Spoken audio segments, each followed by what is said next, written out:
As one would come to realize, while traversing such fields of research as we do, you will inevitably come face to face with a worthy adversary.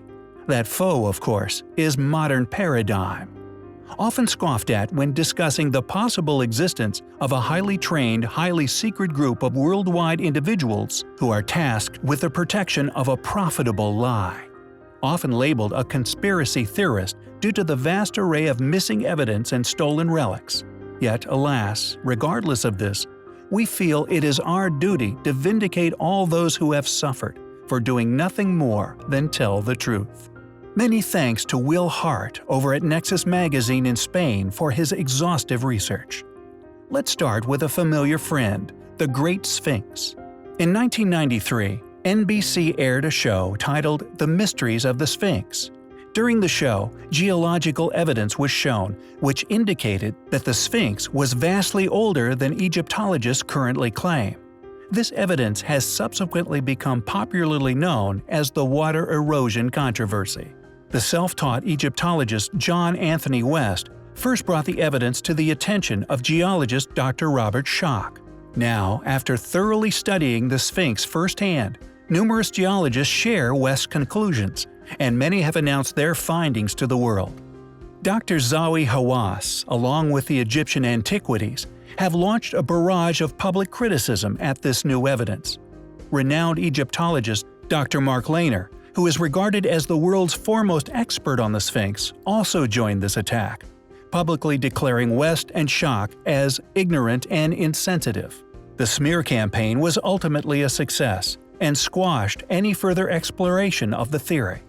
This, regardless of the overwhelming evidence supporting their claims. And this intellectual mudslinging is unfortunately quite common.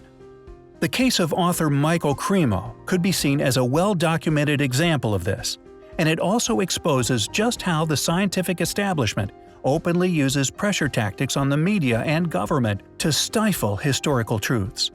In Michael's book, Forbidden Archaeology, he examines many artifacts that prove modern man's antiquity far exceeds the age currently accepted by academia. In 1996, when NBC broadcasted a special program called The Mysterious Origins of Man, they covered material from Cremo's book. The reaction from the scientific community could be seen as verging on ridiculous.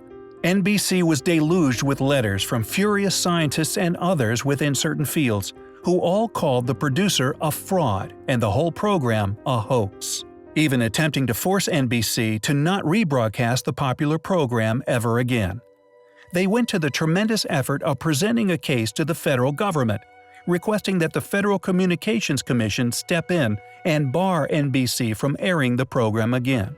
This was not only an apparent infringement of free speech and a blatant attempt to thwart commerce, but up to that point, it was an unprecedented effort to censor intellectual discourse.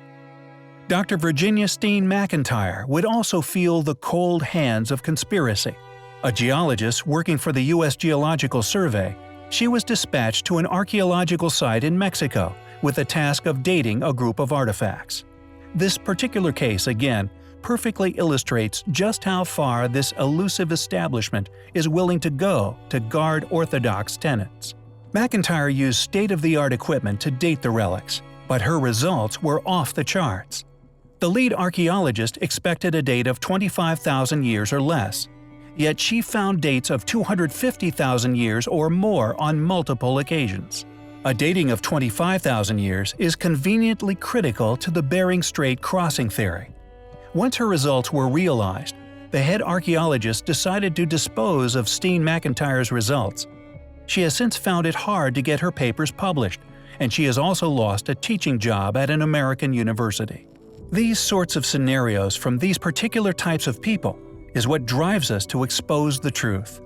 No one should lose their career because they are doing it correctly. Unfortunately, however, unless there is a dramatic shift within our own society, stories such as these are likely to continue.